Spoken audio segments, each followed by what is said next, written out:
Welcome to QI, where tonight's show will be great, because our theme is greatness itself. Let's meet four giants of the game show genre. Great Scott, it's David Mitchell. Great balls of fire, Sean Locke. The great Panjandrum, Joe Brand. Oh, great, it's Alan Davis. And Sean goes.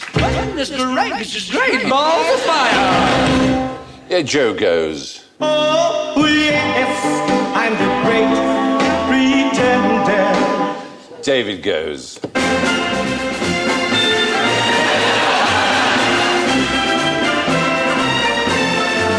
Oh, I just want to hear that for the rest of the evening, actually. And Alan goes.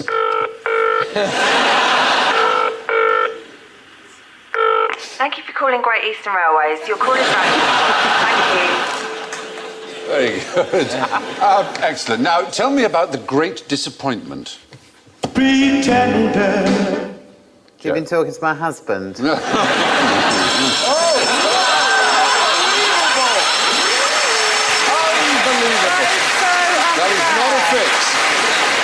How predictable you are. I am. O'Brien. Yes, the great disappointment. Was it something that afflicted many people? Well, it was a surprisingly large number. When one thinks of expectations, for example, I mean, really delirious excitement about some enormous happening that will take place in the world, or a rebirth. A second coming is exactly right. And there wasn't one. Well, amazingly. There's a man called William Miller who discovered, by close scrutiny of the Bible, that Christ would come back in 1844 and scourge the world and clean the sanctuary, in the words of Daniel 8:4.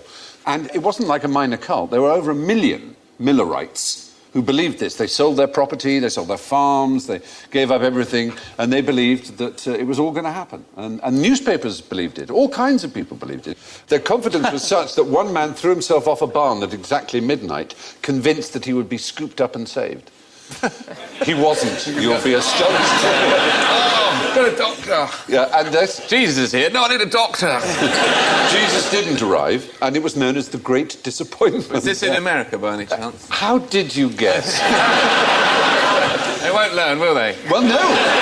They really won't, because what's so interesting is a lot of people haven't heard of William Miller, but although this great disappointment happened, his followers shaved off into different religions of which you may have heard. For example, there was a woman who founded a religion called the Seventh-day Adventist that now has 15 million adherents in America. And she was a Millerite. And there was another man called Charles Russell who founded an even better-known religion, the Jehovah's Witnesses. Well, they thought the world was going to end in about 1920, didn't they? Didn't they? Yeah, well, that's 1920, they thought the world was going to end? Part of what the apocalypse is the second coming. According to Revelations, the last trumpet sounds, there's a mighty wind, and Christ harrows hell, whatever that means, to harrow hell. But I don't think those people ever really believe it's the end of the world. Because if you really did believe the world was going to end, you wouldn't wander around going, I think the world's going to end. You'd be just going, ah! You'd be saying fancy a shag to that person you'd never dared say it to before. That's yes. What most people in questionnaires asked. What John they do. McCririck, in my case. Yeah. John McCririck, yes, yeah, exactly. Can I just say, as far as that harrows hell thing, you just need to put a comma in that sentence. Christ harrows hell. By the way, who had purple triangles in the concentration camps, the death camps? Was it the Barney the Dinosaur? No. It is an odd thing. It's a thing most people... Sorry, you're not saying purple triangle, I think you're talking about Equality Street. No, you know, everyone knows. The triangles are green. So yellow stars for Jews, pink triangles for gay people. So I don't know which one I'm wearing, both. What I wouldn't wear is a purple triangle. Which was the purple Christians? triangle? Gypsies? No. Well, Gypsies? not Romanies? gypsies. Lesbians? It was Jehovah's Witnesses. Manchester United supporters. No. It was Jehovah's Witnesses were also in those camps. They had purple triangles. It's just a weird thought. But anyway, right up to now, there is a new kind of wave of people in America who believe, and about 50% of Americans do believe that Christ will return. And they have a special word for it. A special word for this moment when their bodies will be removed suddenly by Christ, leaving only their clothes behind them.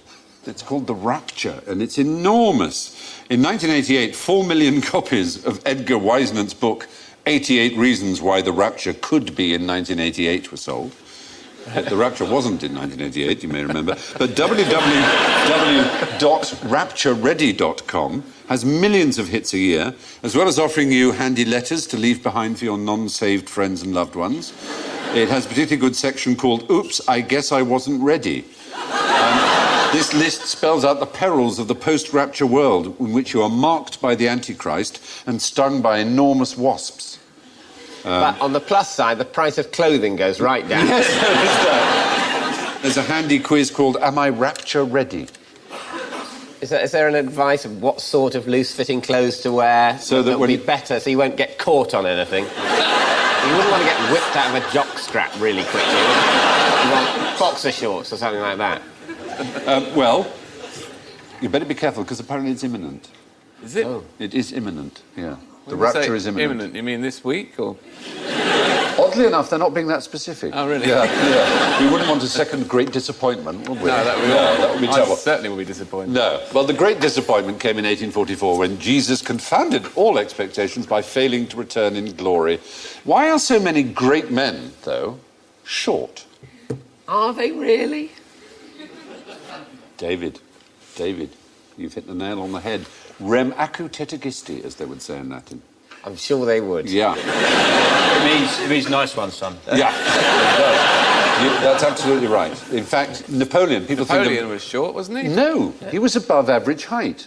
Everyone was short in those wasn't days. He? Well, he was 5'6", which is taller than He it was is now. 5'7", actually. Yeah. Average height was about 5'6"-ish. So it's just the British who decided he was short, put him down a bit. Yes, it was particularly a cartoonist called Gilray. When we were at war with Napoleon, there was a famous one of George III with a little Napoleon based on Gulliver's Travels, like that. And he's actually saying, I cannot but conclude you to be one of the most pernicious little odious reptiles that nature ever suffered to crawl upon the surface of the earth. There. It's a snappy. It's a snappy one, isn't it? He was 3 inches taller than Nelson, for example. Nelson was 3 inches shorter than Napoleon. It's certainly true that... Nelson was 5'4"? Yeah. Like Danny DeVito? He was a short chap. No wonder they put him on such a big So column. is that kind of... Yes, he's tall in Trafalgar Square. Is that short man syndrome a kind of retrospective thing, then, that we've kind of invented more recently and then just gone back and said they're all short? Yeah. Some of them were short, though. There's no question. I mean, Stalin was surprisingly short. He was only 5'5". Mussolini was 5'6". Franco was 5'4". 5'4"? Yeah. They are all shorts, then. But no, he hit the 5'8". Idi Amin was 6'4". Yeah, big That's fella. my height. Fidel Castro, 6'1". Mao was 5'9", which is rather tall for a Chinese person. So But mostly they're not judged on their height, are they? no, they're not. They're not. But We'll let that go. all I'm saying, there seems to be historically no evidence that short people are more power-hungry, more tyrannical than people of average or tall stature. Because you know how it came about, though, because it's just that one... It's probably the one thing that short people have got to cling on to. One day they might be a dictator. Well, and we've just taken that away from them. All this little hope. All this not being able to reach things from shells, one day will be made up for when I kill millions of people. And I can stand on their bodies. Yeah. Reach the jam. Yeah. And everybody knows somebody short in their life who's been particularly angry and abused his position of authority. And then you decide he's a bit like Hitler. That's the point. You notice when a like short Hitler. man has a tantrum Yeah. and says, oh, short man, Napoleon complex. Even Tall though- man has a tantrum, you just leg it. Exactly. I have to say, I'm rather shocked by this. Heightism does exist. Short people are paid less on average than tall people. The disparity is comparable in magnitude to race and gender. A survey of Fortune 500 They companies... should rise up. Yeah. Hey. The chief executive officers of Fortune 500 companies, 90% are above average height, which is astounding, really. And 30% of those are over 6'2". You know, the tallest 4%. Every now and again, a little short fella breaks through. Yeah. Oh, stop. Escapes, gets away. Yeah, yeah. But it is rather shocking that there is this disparity. And of course, we always notice the powerful, short, rich man with a young, tall wife is billionaire Bernie She's Ecclestone. actually, I've seen her with him. She's actually much taller than that, above him. Yeah, But she's Ecclestone- bending her knee there. Yeah. I mean, he has to jump up to slap her on the bum. He can run through her legs. And who's the couple on the left? That's Carla Bruni and Sarkozy. Sarkozy. But at least the women have both got handbags that their husbands can fit in, which looks... No, there isn't really any evidence that dictators are shorter than the rest of us. The Napoleon complex is a bit of a myth, it seems. So, now, some great men, on the contrary, are actually tall. For example, Charlemagne, the immensely charismatic, civilised, attractive 8th century king of the Franks, Holy Roman Emperor, founder of modern Europe. Now, our researchers have discovered that, in fact, we've been digging into your family trees in that sort of who do you think you are way, and we've come up with some rather exciting news. See if you can guess which of you is descended from Charlemagne. Well, civilised and attractive, it ain't me, is it? I think Alan. Alan? Well, is it all of us? Yes. All of us, including Because he me was- and including everyone in the audience and everyone watching at home, if they're European. Because he was a love machine. It's just mathematically certain. The fact is, you know how you have, obviously, everyone has 2 parents and 4 grandparents, 8 great-grandparents. It's that grain of rice on the chessboard thing, 8, 16. By the time you get back to the generations just in the 13th century, you have more direct ancestors than there have ever been human beings. It's about 80 billion, the number, by the time you get back that far. My brain's... I know, well, all you have to do... You have more ancestors than there are Well, you people can't. there's ever been. That's the point.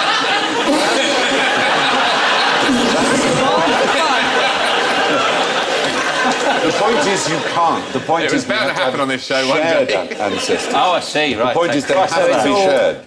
Are your brothers here tonight? Sorry? Are your brothers here tonight? I've only got one brother, Oh, right. and he's not. I was going to say Phil and Grant. I thought they might be related to you. Well, they will Mitchell be. brothers. Wouldn't that be great if they were your brothers? Wouldn't you love it? It'd be a problem with that because they don't exist. I think that would be weird to find out you were related to someone fictional. You start to doubt your own existence. Apparently, we all are. Yeah. Charlemagne's not fictional, he's just No, historical. all our ancestors are... All our 80 billion ancestors... Not all of them, obviously. We've got 80 billion ancestors, Exist. one of them's got to be Winnie the Pooh.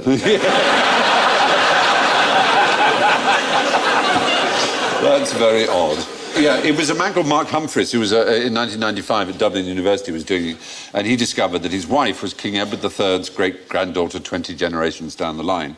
And he looked further into it, and of course he realised that so was Hermann Goering and Daniel Boone, the American explorer, pioneer. And then he kind of worked out the mathematics of it, and he's the one who's given us that. I'm just thinking about Charlemagne. I think that would be a really good name for, like, an aftershave, wouldn't it? It would. Charlemagne. Well, let's smell medieval. I'm everybody. I'm everybody's daddy.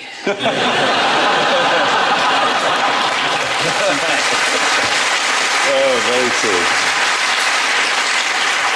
We're all related to Charlemagne, it seems. Computer models have shown that anyone living in the 8th century who had plenty of children and grandchildren is likely to be related to everyone living in Europe today. So tell me, what good did the Great Fire of London do? Pretender. I'm risking it here, but I don't care. Wiped out the plague. Oh, dear God. It was taught in school, so you've got every reason to think it, but it's just simply not true. There's no evidence whatsoever. Apart from anything else, the plague was already over. Well, yeah, but it wiped out the conditions in which it could have come back. Not really, because the plague was mostly in the suburbs, not in the city. The city was not the place that was most affected by the plague, but it was the place that was destroyed by the fire. By the time September 1666 happened, which was the fire, there were very few deaths. It had gone down to... It had almost ended. No one quite knows why it ended, but it certainly wasn't the fire. Did it make it easier for them to knock down a load of places that they had their eye on? Essentially, that's the point. It gave the chance to Christopher Wren to get some church building done, especially St Paul's, of course. They had lots of grandiose plans about turning London into a grid or a spiral or that, and then they kind of thought about it for ages and then went, put it back as it was. Yes. You know, all squiggly lines and weird corners, please. Yeah, which we love. It is one of the nice. Yeah, but I think Christopher Wren was a bit depressed about it. Yeah. Well, the best thing about the Great Fire of London was that it got Wren an opportunity to build St Paul's. What it didn't do was clear the city of plague, however. Now, Samuel Pepys famously buried his Parmesan cheese to protect it from the Great Fire. But why does cheese taste better when it's grated? Well, sometimes it does, but if you get one of those catering bags of grated cheese, if you should be working for a catering company and happen to steal one, for example, from a store... Yes. What sort of twit would do that? When you get it home and you put it on your toast, it tastes rank, horrible, dry, skanky old cheese, so... Well, that might be because grated cheese, yes, does taste better. Only freshly grated. Yeah, freshly grated. It's got more surface area for the Better tongue. or stronger? Well, there's more intense. That's absolutely right. Well, what about Parmesan? Yeah. When that's grated, that smells of what? Cheese. No. Have you not noticed? Vomit. Vomit, yeah. Yeah. It does smell of vomit. And I mean, it really does. It has two short-chain fatty acids called butyric and isovaleric acid. They're sort of sweaty feet chemicals that body odour and various other things have.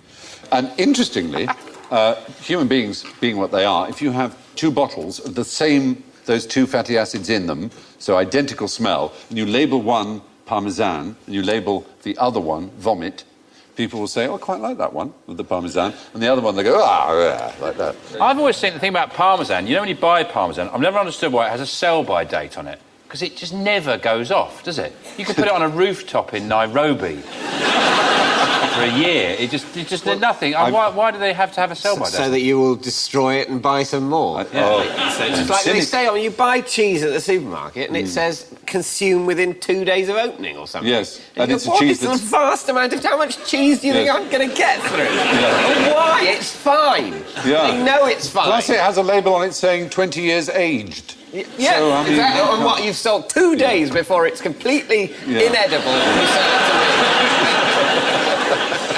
It is true. It's gone off already. I mean, cheese, basically, hasn't it? Well, that's its point, exactly. Yeah. It is the celebration of what happens when milk goes off big-time styly. Yeah, it should just... I think You should work for the Milk Marketing Board. Get some lovely English milk gone off big-time styling.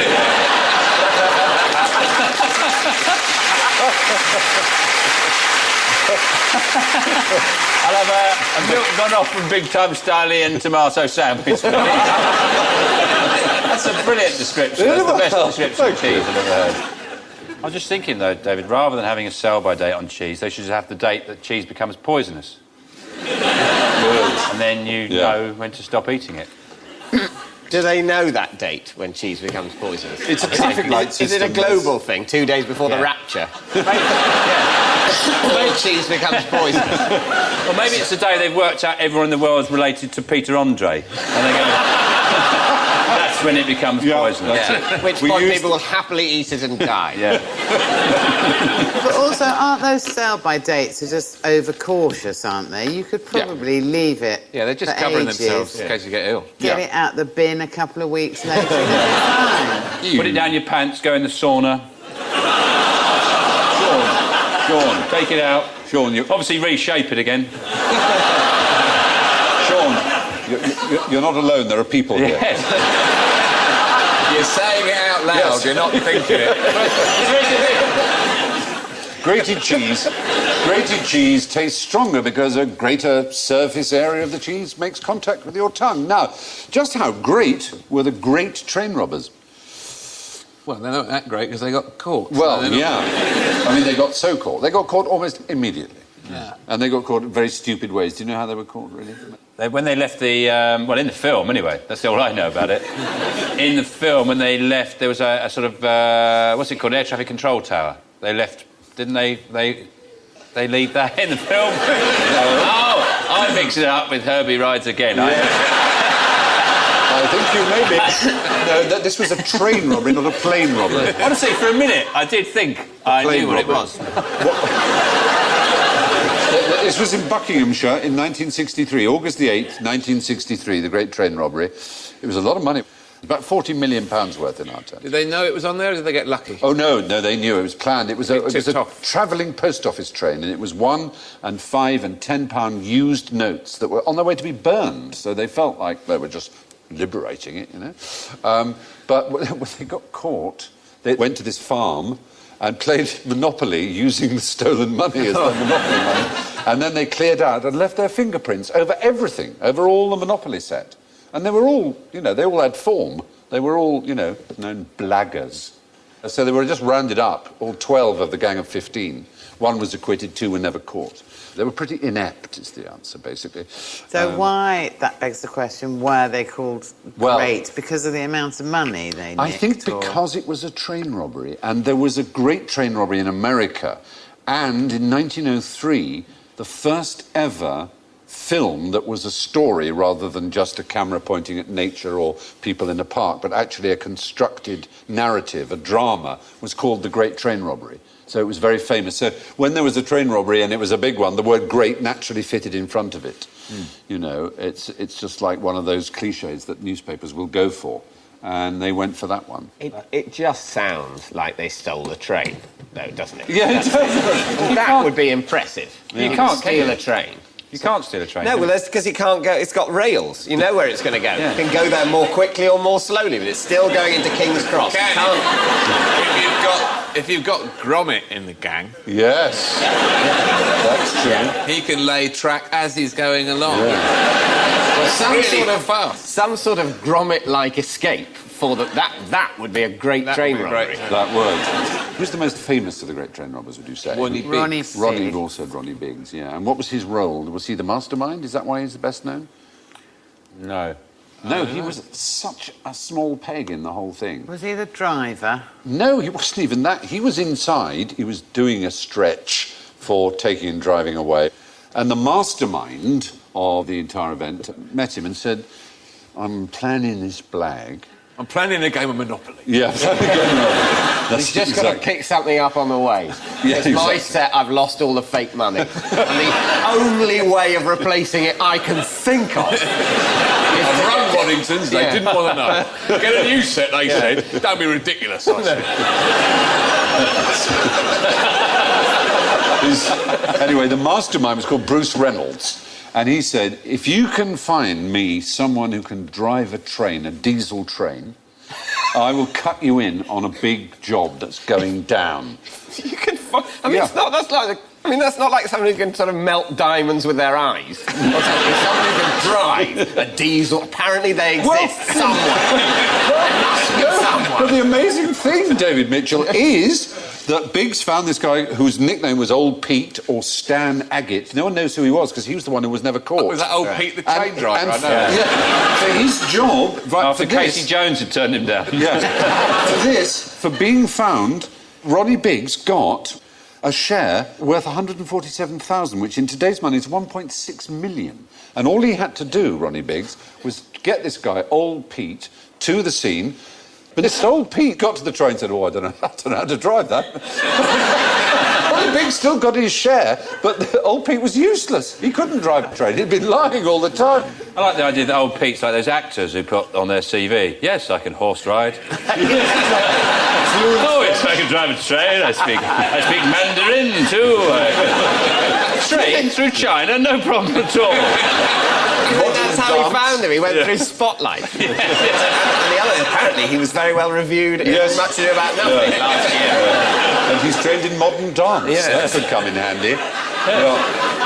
You sound like you're quite fond of them. No, I'm not fond of them. They had a sort of mythic role, but I like the fact they were bunglingly incompetent. Yes, yeah. They weren't as evil, perhaps, as they've been portrayed. No, exactly. Some people like villains. There's a cafe near me, and it does bangers and mash and old-fashioned English grub. And then on the menus, they've got one menu's got Sid James and Barbara Windsor in a Carry On film, and then there's Peter Cook and Dudley Moore, just dressed up in their overcoats, and then on the third one is the Cray twins. Blimey. Chirpy cultural icons, great comedians of the 60s, and notorious maimers and murderers. Yeah, that is odd, isn't it? It's very strange. Well, the great train robbers weren't particularly great. Most of them were caught because they left fingerprints on the Monopoly set at the safe house. From criminal bungling to a great scientific mystery, why did it take 300 years to give the giant tortoise a scientific name? A scientific name? Yeah, i.e. the Latin name. It turned out to be called Geochelonia, you know. Is it because they just thought that was pretty good, giant tortoise? We'll leave it with that. Yeah. So, Yeah? No, I was going to say something about which now is unusable. I'm going to have to say it now. Go on. How with it, man. They thought... It's better be They good. thought it was a normal tortoise, but closer, is what I was going to say. You see what I mean? But I couldn't get that concept. It's like, would it be actually further away? And a normal one further away would be actually a minute one. Would they mistake a quite far away normal one for a miniaturised one that's a bit... Yeah, but the thing that you're saying is that the tortoise is bigger. No, but it's just... It's a certain way. If they said... I like it. Oh, go that way. Yeah. If there was like a tortoise over there that was giant, but for some reason thought it was just there, then I wouldn't think it was giant. I'd think it was just, there's just one there. But it was just a normal tortoise there, nothing about that. Oh my God, it's over there and it's massive! It would have to be on a huge beach with no other points of reference. Well, yes, exactly. Yeah. Are they... That's not the reason. Are they, are they particularly litigious? Now, if you give me a name, I'll sue you. No, it wasn't that. It's a nice thought again. No, they had another property which was most unfortunate for them to have. What the tortoises did? They were edible. They were so edible. Anyone who saw one couldn't stop to think of a name for it. They just had to eat it straight away. Really one of those... Yeah. I don't know what they're called. Just get one, they're really very good. There's no Latin name for the pistachio nut. Exactly the same way. No one can be bothered. Just shut up with your Latin. Eat them. They're brilliant. I'm afraid that's what happened. No Latin name for Maltesers. None of them made it.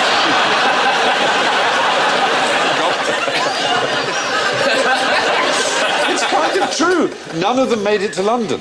None of them made it to Europe. Now this time, we're going to take it and we'll take London. Leave it. No. However, I'm taking it back. People getting up in the ferry coming into Dover, there's a bloke going...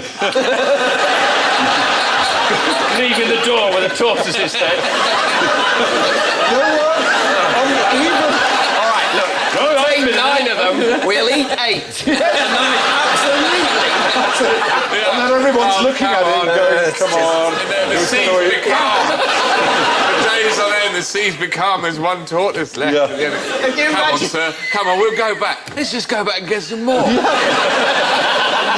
you imagine the moment after they've eaten that last tortoise? They're sitting there thinking, we are twats. I'm too full. Even Darwin, on Darwin's last There were dozens. He collected every species in the world and he ate that one. They had them all. They did. I've done all those. Done all the butterflies. Done all the beetles. I'm eating that. The only descriptions of them are comparing them to chicken, beef, mutton and butter and saying they're how much better they are than all of those things. No one who'd ever eaten tortoise had ever eaten anything better. Why they said, and the liver and the bone marrow, every part of it was unbelievably Whereabouts delicious. are they from? Well, from the tropics mostly. Are there flights over there? They are now protected. All 12 species. They're that delicious, they can't be. Well, they just say, yeah, we've protected them. They're all in there. No need to look. they're fine. There's a border around them, like North Korea. Yeah. There's a big pile of shells, like those piles of tyres you see in a scrapyard. But there were some that survived, however, and let me tell you about a very extraordinary That one. bloke there, he's just befriending that one. Yeah, come over here, my pretty. I'm trying to think of a name for you. But they are amazing animals. Apart from how delicious they are, Adwaita died in 2006, and he was Clive of India's pet. There he is. Oh, they're 200 years old or something. 255. He was born before Mozart, before the French Revolution, and his death was announced on CNN. I mean, that's a heck of a life, And you can list his achievements on the back of a stamp. Well, why would he need to Well, his achieve principal that achievement is it wasn't... He lived 255 years. People think probably the oldest living creature because they don't live so long out of captivity like most animals, and he was, well cared for. But that is a pretty astonishing It is lifespan. quite... So it lived 255 years and is massive. I mean, I've achieved 50% of that. That's so great. There are 12 species of them, all of them endangered. Well, They one... all taste nice. Well, I don't know, but it's very sad that they so many were other species were, basically wiped out just because they were so lovely. Not only that, they were also used as water stores. It sounds a weird thing, but they have a special kind of internal bladder that stores water so perfectly that it's drinkable. When you slit them open to cook them, you also get, like a gallon of fresh water. Wow. So they would stack them up on boats, tons of them. They'd be stacked up one on the other, and they couldn't move. And they didn't need to be fed for months, so that they actually contributed a lot to whaling and other things because they were used as a foodstuff and a water supply that was just kind of permanent. So you've got the on board. water as well. And imagine if you smash the shell open, there's like a little toy in there, like a Kinder Egg. Like a little game, you've got to get the balls in the holes. So how do they exist in the wild anyway, if they're so delicious and slow-moving and massive and useful? They didn't have any natural predators until man discovered them, basically. Right. So they were evolutionarily complacent. They were exactly like a lot of island species. They're a lot like that. And it's only man who crosses islands in the way we do Like all those who does it. ridiculous flightless birds on New Zealand. Yeah. Essentially, they got lazy. Yeah. They got lazy. What's the point in kakapoos. flying? Now, some of them go, we'll need it one day. I bet we'll need it one day. Nah. You're too anal, you are. Just walk around, it's easier. Yeah. Anyway, despite being discovered in 1535, giant tortoises weren't properly catalogued by science until the early 19th century because they were so delicious that no samples ever made it back home. Now to another puzzling giant. If a giant panda does a handstand in front of you, what's he trying to tell you? Put some money in the hat. Nice thought. He's a human in a costume. Pandas... Go away, come nearer, be afraid of me, leave me alone. Yes, it's that kind of thing. They have to eat 12 hours a day, so they haven't got much time for rutting and fighting. So the best they can do is they can urinate and mark out their territory. And the handstand is one of their most popular methods of urination. Would you like to see a panda? I would definitely. Doing a handstand and urinating. I'd quite like to see a bloke doing it, Yeah. actually. There he goes. Oh. He's rather missed the tree, unfortunately. It's not a very accurate thing. No, he's supposed to hit the tree, but he's good, missing. this is going to run and run. Excellent. Yeah, it's on a loop. For a creature that is incredibly busy eating, there are more efficient ways of pissing than that. Yeah, I suppose. The point is, you see, the higher you piss, the more dominant you are. So the other male comes along, and if he sniffs the wee quite low down on the tree, he thinks, it's a wuss. But if it's very, very high, he goes, whoa, I'm not going anywhere near that. That's a wuss. I'm afraid, well, partly because he missed the tree, I'm afraid, this one. Well, he's trying to piss on the cameraman. He's doing what Get off my land. Yeah. It's not really a proper handstand, though, is it? Well, no, he's leaning against the tree. I think that's cheating. I was expecting a proper performing Oh, I'm so panda. sorry.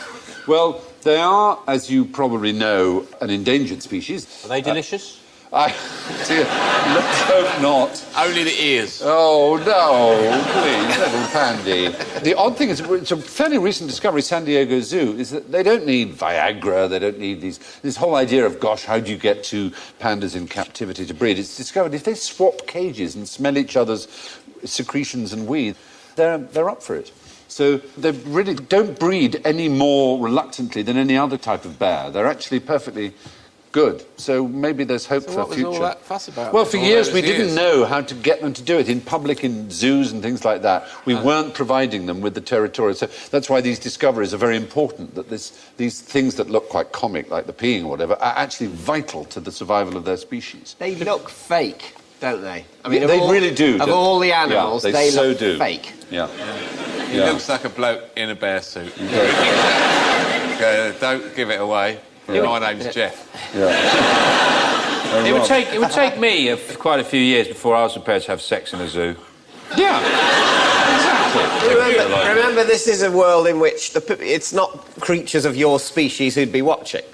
So you're in a cage, invited to have sex. It's only pandas watching. It's not people. Would you feel embarrassed in front of the pandas? I don't like to take my pants off in front of a cat.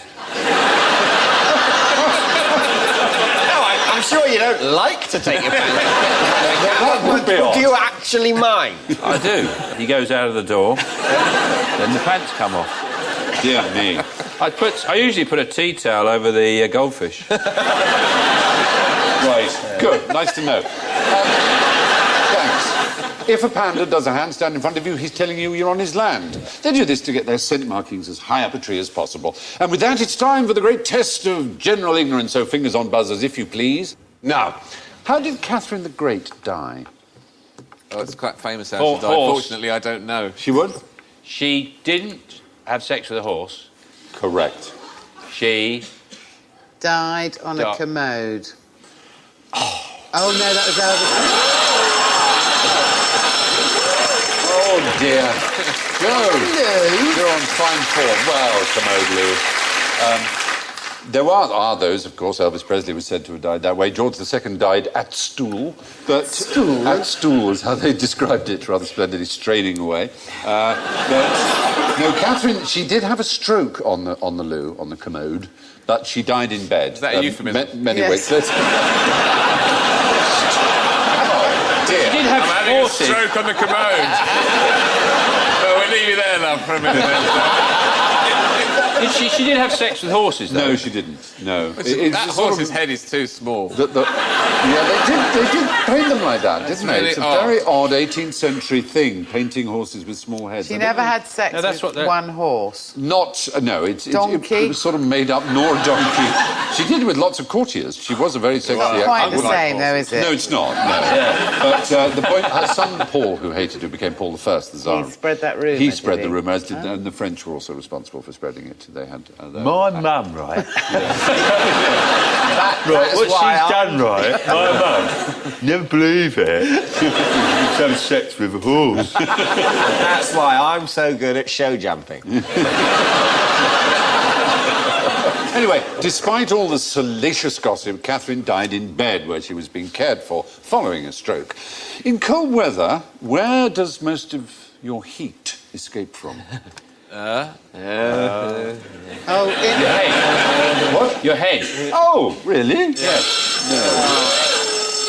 It's supposed to be 75%. That's what No, I've been told. it Goes isn't. out of your head. Is it not just the fact that your head is a bit of you that is more sort of naked? Well, than the that's rest right, of if it you? is, but only 10% of your heat. You're actually, if your arm was exposed, more would escape from your arm than from your head. If people went around with bare buttocks a lot, That- they would say, in the cold, you really should put on a buttock Exactly. hat. Because you lose 90% of your heat through your buttocks. No, ridiculous. No need these days to cover your buttocks all the time. In the same way everyone used to wear hats. Now Yeah. they go around bareheaded a lot. Yeah. I'm glad my... well, it sounds wrong, this, but I'm glad my grandmother's dead. Because that would blow... that would blow her mind. I'm not glad she's dead. No. She said. Well, it's sad she's dead, but she died a long time ago, so You're glad this she isn't- doesn't affect it at all. No, you're glad she isn't here to hear that. Yes. Yeah.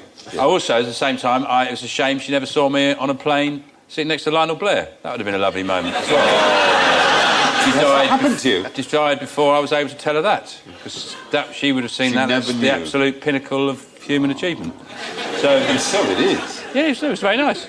There's nothing special about your head and heat loss. On a cold day, you would lose more heat through an exposed leg or arm than a bare head. What was the lingua franca of ancient Rome? Great balls of fire. Dutch. I knew that's not going to come up. Yeah, very good, See, yeah. that's where you've got to think, Joe. Got to think what they wouldn't put up. Cheers, Sean. Latin.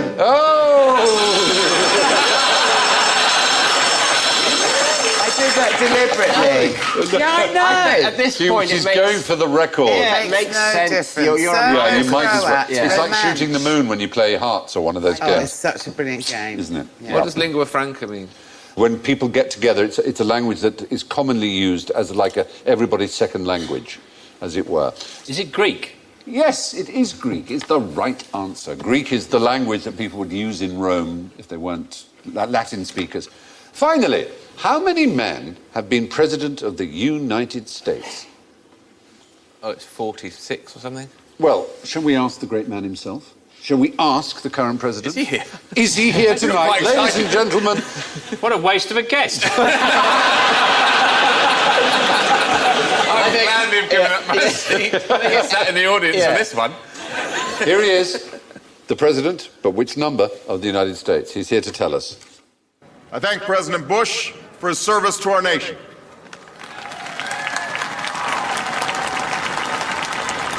As well as the generosity and cooperation he has shown throughout this transition. 44 Americans have now taken the presidential oath.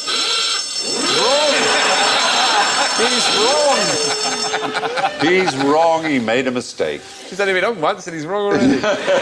He is currently known as the 44th, just as Bush was known as the 43rd, but they aren't. Bush was the 42nd and he is the 43rd. Oh. Do you know why this is? One of them was invisible. Was there someone who was president for a bit and then stopped being president? Someone else was president and came back? There was one non-consecutive president, Right. who was the 22nd and the 24th. Why did they count him as two? That doesn't make any sense. Yet they count Clinton as one. Yeah, because his terms are Consecutive consecutive. This one was the 22nd, then Benjamin Harrison was president, and then he was the 24th. This was Grover Cleveland. I think if I was doing that, if I was setting that system up, I would have gone for the number of different men. Right? Yes. I would say, you know, that you get a new number if you're a different man. Person, exactly. Not if there was a gap. No, I know, but there's only ever been one gap, and for some reason they didn't do that. So when he took his second oath, he was called the 24th president, although he was the same man who'd been the 22nd. So he was actually Stalin. He was. He does look a bit like him. Yeah. So not only did he rule Russia, kill millions of people, he was two presidents of the United States. It's a weird system, That's a isn't it? CV. It's quite a bombshell. Now we know what he was doing in between presidents. Yeah, exactly. Barack Obama is, in fact, the 43rd person to become president of the United States because Grover Cleveland held the position twice with a 4-year break in between, making him the 22nd and the 24th president of the United States. It's a great shame, but that is the end of the show, and time to look at the scores. Well, my word, my word, my word, my word. In first place, with 4 points, it's David Mitchell.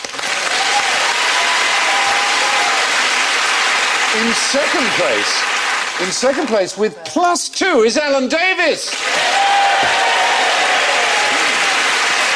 In third place with -6, Sean Locke. Oh, thank you very much. But in fourth place with -10, it's Barack Obama. Barack, where are you? -10, which means tonight in fifth place with a very impressive -46, Joe Brand.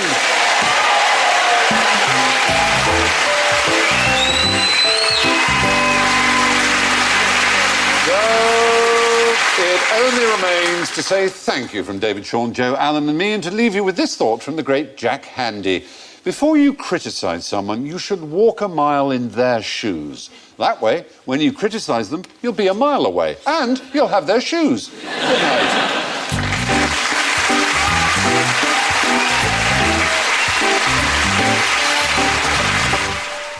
Can Claire escape her destiny? College life brings temptation and hazards next. Heroes continues here on BBC Two.